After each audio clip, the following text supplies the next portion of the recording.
এগুলা করছে তাদের বিচার দেয় না, এই দুনিয়ার মধ্যে আল্লাহ দেখাই দেয় এই বিচারটা আমরা সঠিক পাই, এই কামড়ে আমরা করি। আপনারা তো ছোট বাচ্চা আছে, অবশ্যই আপনার ছোট বাচ্চা আছে। ফুটের শিশু ময়না একে দুনিয়া থেকে সরানোর পিছনে তার মা জড়িত।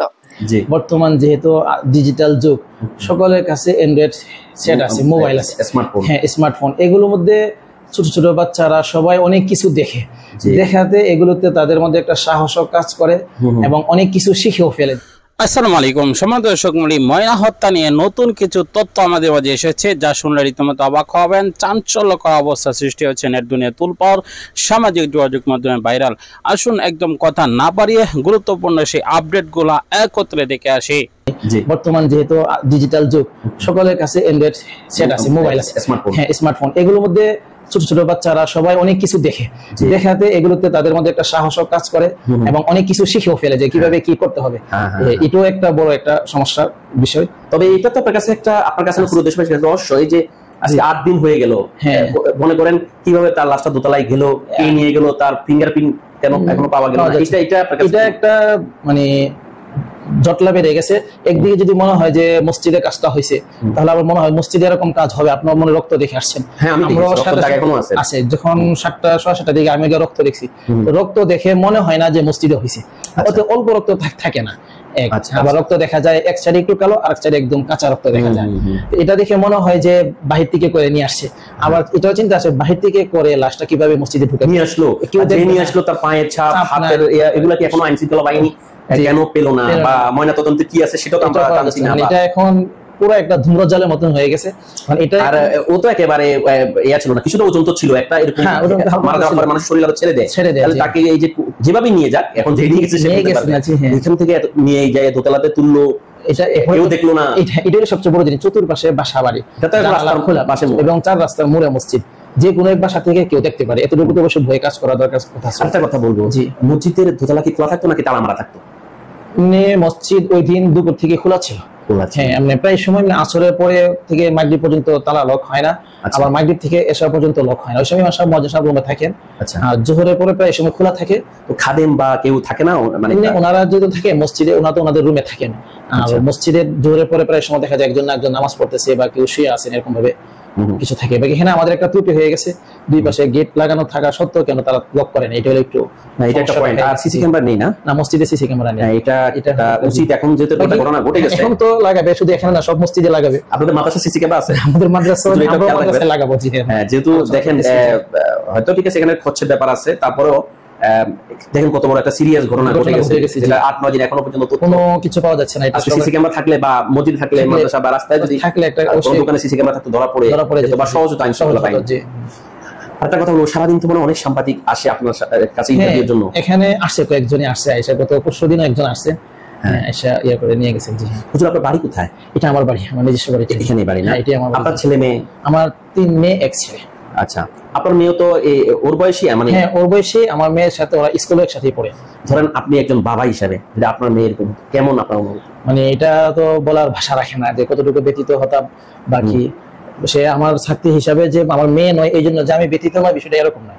আমারও মনে কষ্ট, পার্শ্ববর্তী হিসাবে, চাচাতো ভাইয়ের মেয়ে হিসাবে এবং স্টুডেন্ট হিসাবে, ছাত্রী হিসাবে আমার অনেক কষ্ট মনে। আরেকটা জিনিস, কালকে যখন ময়নার বাড়িতে গিয়েছিলাম, মায়ের সাথে তো কথা বলতে পারলাম না, ওনার মানসিক অবস্থা ভালো নেই।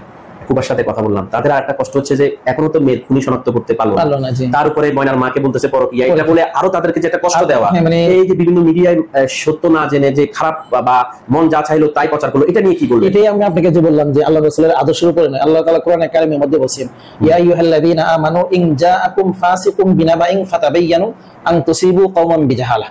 অর্থাৎ এর সারমর্ম হলো, হে ঈমানদারগণ, তোমাদের কাছে যখন কোনো ফাসিক ব্যক্তি কোনো সংবাদ নিয়ে আসে, তখন এই সংবাদটা তোমরা প্রচার করো না, অর্থাৎ যাচাই করো এটা কতটুকু সত্য না মিথ্যা।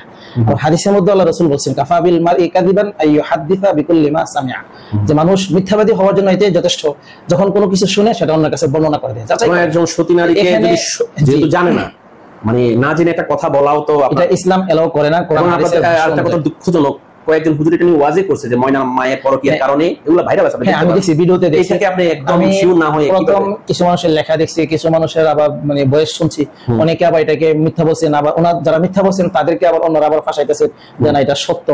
এটা আমার কাছে খুব অবাক লাগে যে তারা যেখানে ওয়াজ করতেছে আপনার ওইটা তাই হুজুররা যে এই কাজটা করেন, এখন বলতে হবে যে উনি হুজুর হতে পারে, কিন্তু আল্লাহ যদি হুজুর হয়ে থাকেন সত্যিকার, তো কোরআনের মধ্যে আল্লাহর আয়াত উনি জানেন না, তাহলে হাদিস রাসূল এটা জানেন না, তাহলে সে হুজুর না, লেবাসদারি হুজুর হতে পারে। বাকি যদি সত্যিকার হুজুর হয় তাহলে সে কখনো কোনো জিনিস যাচাই না করে প্রচার করবে না। এবং এটা তো মিডিয়াটা হচ্ছে মানুষের কাছে যাচ্ছে, হাজার হাজার মানুষ দেখবে কথা বলা।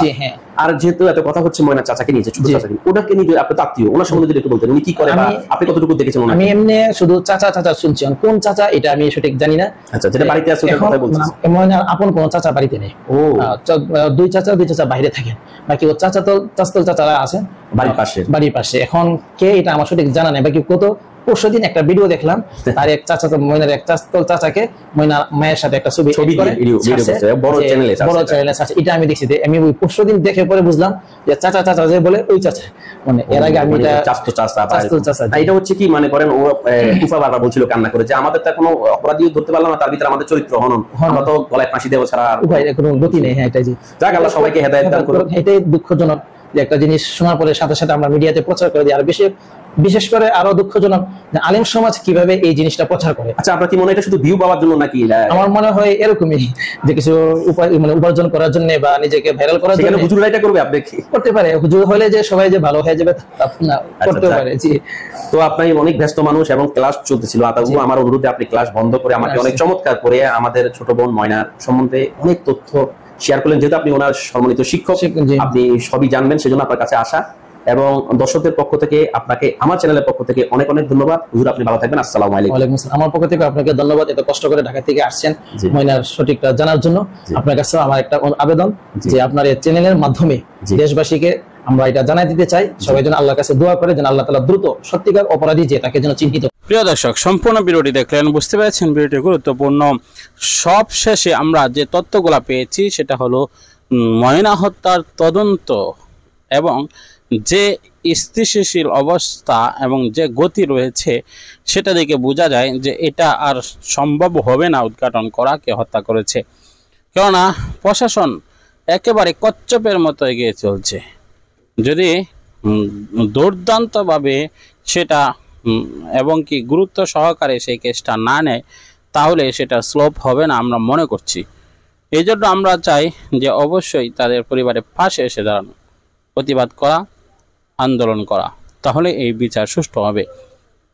একটু ছোট বাচ্চা নাবালিকা যার কোনো সেরকম মেধা বুদ্ধি হয়নি, তার সাথে এমনটি করা হয়েছে আর আমরা চুপসে বসে দেখে রয়েছি, অবশ্যই সেটা আমাদেরও জবাব দিতে হবে একদিন আল্লাহ তাআলার কাছে। এই জন্য আমরা চাই অবশ্যই তার সুষ্ঠু বিচার এবং আন্দোলন করা, প্রতিবাদ করা। এই জন্য ভিডিওর মাধ্যমে প্রতিবাদ জানাচ্ছি যেন তার সুষ্ঠু বিচার এবং অপরাধীকে যেন চিহ্নিত করা হয়।